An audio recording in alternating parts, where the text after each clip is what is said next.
Hey everyone, most of you know I'm not much of one for doing handheld stuff, but I wanted to show you the upgrade of my desk setup here. And I think it's really important that I walk you through, kind of why I did what I did. I've changed it up a bit. I've done a little bit of blogging about it, not really a full blog, but I've done a little bit of announcements about it. It's on the Things I Use page, which includes everything that you're going to see here, except for the new terminal, which I'll be adding, and I'm also dropping a video on that. But I just wanted to let you see what I've got set up and walk through that really quickly. So see you here in just a second.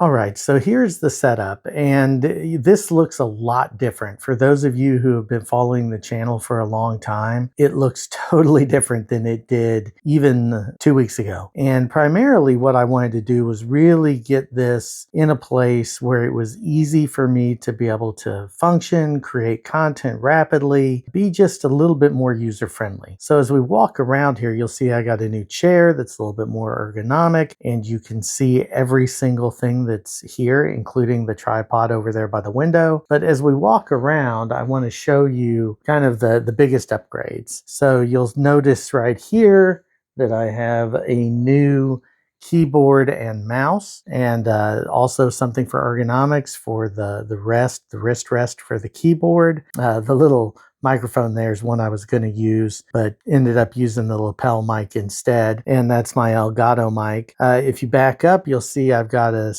set of Panasonic headphones down here and also a cover for the microphone. Here is my Elgato Wave microphone, and that's the Seizure camera, document camera. So that's really used for the top-down shots. And it's a pretty good camera. It does a good job. I don't have one of the fancy Sony ZV-1s. I think that at some point I will have that, but I don't currently. You'll notice here that I have the MobiScribe Wave set up on a little stand, and I also have my terminal that I just recently got and I'm working on a video on. And there's also, kind of my controller, my Contour Shuttle Express that I use for video editing. And then you'll notice the mini Stream Deck that Trey bought me, and also the Stream Deck Plus, which I just purchased. And one reason for purchasing the Stream Deck Plus was because of the Elgato Wave microphone. I think that it just makes it a little bit more clear, but also it's just amazing.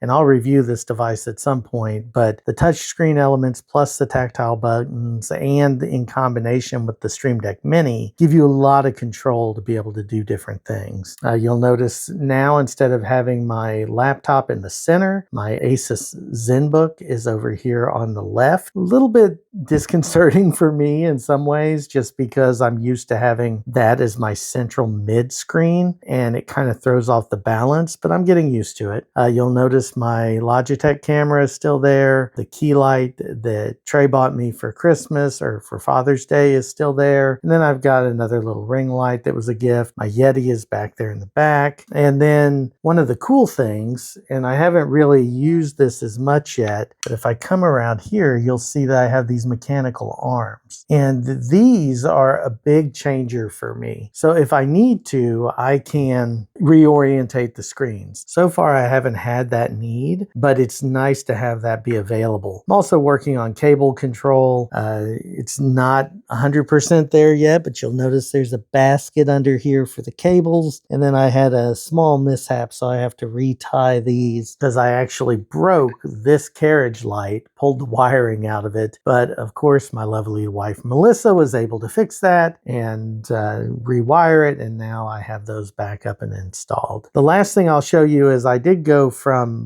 a straight sitting desk setup to an adjustable desk. And so if I raise this, what you'll notice is when it goes up, and I made sure to measure, if you are going to do something like this, make sure to measure, first of all, tie your cables up while it's extended so you don't end up with a big issue. And second of all, make sure that when it comes down, it doesn't catch one of those cables, because that's what happened with the light over there. But also make sure that it'll clear. If you notice, the only thing it caught on is because I moved this a little bit. It caught a little bit on that curtain. But if you look here, you're going to notice I left enough space place so that this would clear completely up and down. So kind of cool. Thank you all for watching. This is kind of just a real quick behind the scenes crazy little thing, but hopefully you like the setup. Let me know your thoughts down in the comments below. And until next time, I will see you soon.